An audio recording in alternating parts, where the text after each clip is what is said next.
Praised be Jesus and Mary.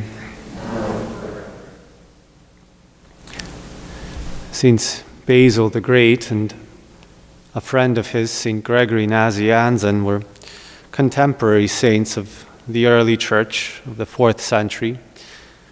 Both were born in 330 AD and studied together in pursuit of wisdom, in pursuit of holiness, in pursuit of the Christian ideal. Together then they embraced the hermetical life. They lived as hermits. Both became bishops, although in different parts of the empire. And both in that difficult 4th century of the early church had to fight heresy, specifically the heresy of the Arians, who denied our Lord's divinity, denied that our Lord was consubstantial, one in being with the Father, God in everything just like his Father. And St. John the Apostle in today's epistle reminds us that there have been heresies in the church, and they have been there since the very beginning, since the times of the apostles. There have always been those who have contradicted the teaching of the apostles, who have introduced things that the apostles never taught the church, or who have subtracted from what the apostles did teach whatever was displeasing to them. And the remedy against heresy, the remedy against this problem, St. John tells us, is the following: let what you heard from the beginning remain in you. If what you heard from the beginning remains in you, then you will remain in the Son and in the Father.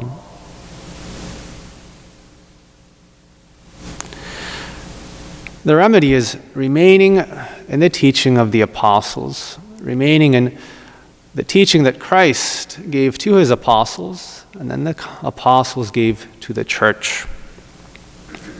And we must live our faith in that continuity. That's what must characterize our faith even today in 2016. We must be able to trace our faith back to the apostles, to Christ himself who taught it. And we must be vigilant lest modifications be introduced. Pope Benedict XVI, the previous pontiff, but his teaching on this point was confirmed by Pope Francis, puts us, or rather reminds us of the danger of doing precisely this. Instead of looking at our faith in continuity, falling into the temptation of seeing a rupture with the church and the faith of the past. Benedict XVI taught that there are two hermeneutics, or way of interpreting our faith. There's one that sees rupture, precisely that the church of the past must stay in the past, the faith of the past belongs to the past, and today we must almost forge it anew. We must interpret it anew, adapt it to today's world without regard for what was taught from the beginning. It has frequently availed itself of the sympathies of the mass media, and also one trend of modern theology. On the other hand, the pontiff teaches us there is a hermeneutic of continuity in which the church remains the same. The church which the Lord has created, has founded, remains the same through history, although it increases and gains a greater understanding of its doctrine. It doesn't add, it doesn't subtract, it understands more fully. It is faithful to what it has received from the beginning. It's faithful to its duty to transmit the doctrine, pure and integral, without any attenuation or distortion.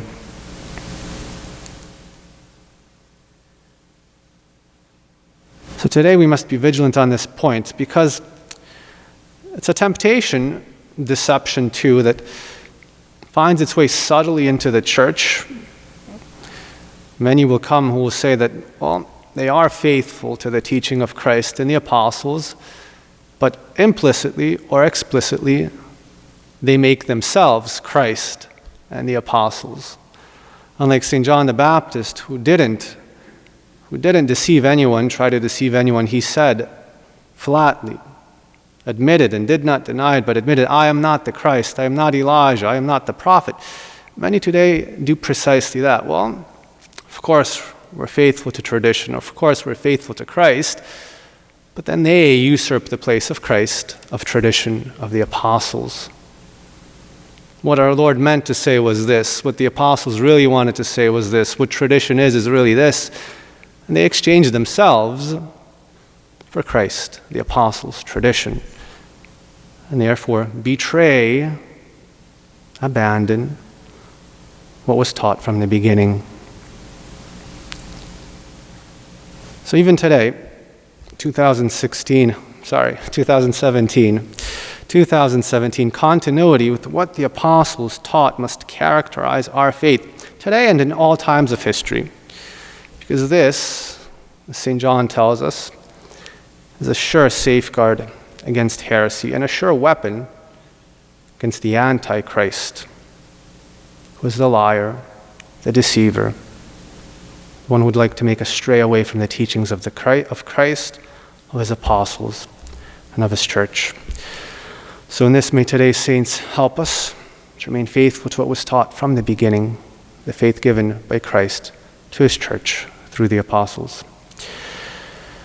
Praised be Jesus and Mary.